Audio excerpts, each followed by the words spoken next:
Hello from Canada. My name is Tim Warden, and welcome to the Biomechanics of show jumping. In last week's video, we covered the hoof surface interaction, the stretch shortening cycle, and acceleration, deceleration, and turning. In this week's video, we're going to take a look at a critical, yet sometimes overlooked aspect of show jumping, which is covering ground between the jumps. Let's get to it. When moving between the jumps, we need to do this efficiently and quickly to maintain the required pace and preserve energy for the strenuous jumping efforts to follow. So really, we are looking to optimize speed and efficiency. Here, I will talk about how stride length and stride rate can be altered to influence speed, and how changes in these two variables can be indicative of fatigue in your horse. To highlight this point, consider the composition of a 5-star Grand Prix. For example, the first round of a 5-star class may have 17 jumping efforts on course, but from the start timers to the finish line, there may be 137 canter strides between the jumps. Thus, the canter accounts for almost 90% of all movement on course. It is critical that the horse moves efficiently between the jumps for a number of reasons. First, we want to make sure the horse and rider are managing their fatigue levels on course. If you have a horse and rider that can produce a fluid canter without wasted effort, then they will be better able to save energy. As the course progresses, there will be elevated heart rate, increases to plasma lactate, nervous system fatigue, and so on. So if you have a canter stride that is efficient and saves energy, you will be in a better position to produce good jumping efforts later on course. Additionally, if you make the jump off or if there's a second round, you want the horse and rider to still have enough gas left in the tank to come back and perform at a high level. The other important factor is, of course, traveling at a speed that allows you to make the time allowed or to win the jump off. Make no mistake, show jumping is a race. In the first round of a Grand Prix, we need to clear jumps at a pre-specified speed, whether that be 350 or 400 meters a minute. Then once you are in a jump off or a speed class, the fastest horse and rider who leave the jumps up are going to win. So when we consider speed, there are two ways to be faster between the jumps. Remember that time is equal to the distance traveled divided by velocity. Therefore, if we want to decrease the time taken to do a course, we can either decrease the distance traveled, perhaps by taking an inside turn or a more direct route, or we can increase the speed of the horse and rider. In this video, I won't talk about option 1, but I will talk about increasing speed. Velocity is equal to stride length multiplied by stride rate. Stride length is how long the stride is, so that's maybe a 12-foot stride for your horse, while stride rate is how many strides your horse takes every second. A smaller, quicker horse may have a stride rate of over 2 strides per second, while a larger, slower moving jumper may have a stride rate of 1.65 strides per second. To win a jump off or speed class, horses will need to be able to increase both of these factors to increase their overall speed. The horse and rider can, of course, increase their stride length, but it is important to understand how this is being achieved. There are 4 ways to increase stride length, but only one is desirable. The first way to increase stride length would be to have a very large, bouncy stride, where you are increasing the air time of each stride. By propelling the horse's body up into the air, you are technically increasing the amount of ground they cover. The problem is that the approach is slow. If the horse's body is in the air for longer periods, that means it cannot keep pushing against the ground to propel itself around the track, which will result in a much slower stride rate and thus slower velocity.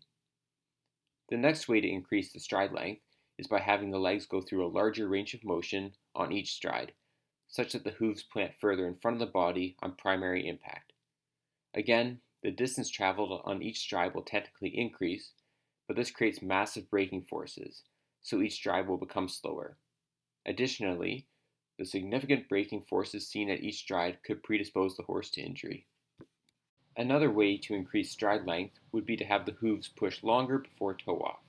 However, mechanically this does not work because the technique it creates would mean the legs would begin to trail behind the horse, as we see with backside mechanics. The only attractive option for increasing stride length is to have the horse become more efficient at producing horizontal force while keeping the ground contact time the same. This maintains the stride rate. This is why having a strong and powerful horse is so important, as these qualities are the only way to generate the large forces needed to effectively increase stride length. Also, remember that stride length is often constrained by related distances on course. So you need a horse that is very comfortable with opening the stride when the opportunity presents, but can also compress the stride on command when heading into related distances, as a larger stride obviously won't work in these situations. I think some horses never truly become comfortable with opening and compressing their strides. A few other considerations for increasing stride length. If the horse has tight muscle, or the joints have limited mobility, this will obviously reduce the range of motion the horse can work through and in turn will limit its ability to open up the stride. Stride length tends to take care of itself if you are applying the correct forces using good technique, and to increase stride length, the horse needs to develop the tools to generate larger forces while not increasing the time the hooves are on the ground. High stride rate is a must-have in top jumping horses. A higher stride rate allows you to travel more quickly around the course, and the increased leg speed allows horses to get into positions more effectively at the base of the jump, but I will cover this second point in a later video. Slower moving horses may have a stride rate of 1.65 strides per second, while elite horses can hover around 2 strides per second. So how do we train and achieve higher stride rates? It all comes back to force generation. To have a higher stride rate, the hooves must generate greater forces when they touch down, and do this in a short amount of time. One-way horses can generate higher forces by lifting the hooves higher off the ground as they swing through, before vigorously driving them into the ground. In top jumping horses, it almost looks like the legs are attacking the ground, and I referred to this as frontside mechanics in the first video. Driving the hooves from a higher height gives the horses more time to accelerate the limb, which means more force when it reaches the ground. The higher force then stretches muscle and tendon through the stretch shortening cycle. The higher the speed, the greater the stretch, and the greater the energy return. One thing you don't want is for a horse to become too quick on the ground, in which case the body won't have time to load the muscle and tendon to contribute to optimal force generation. It is a sweet spot where too much time or too little time is suboptimal. A few considerations on the topic of stride rate.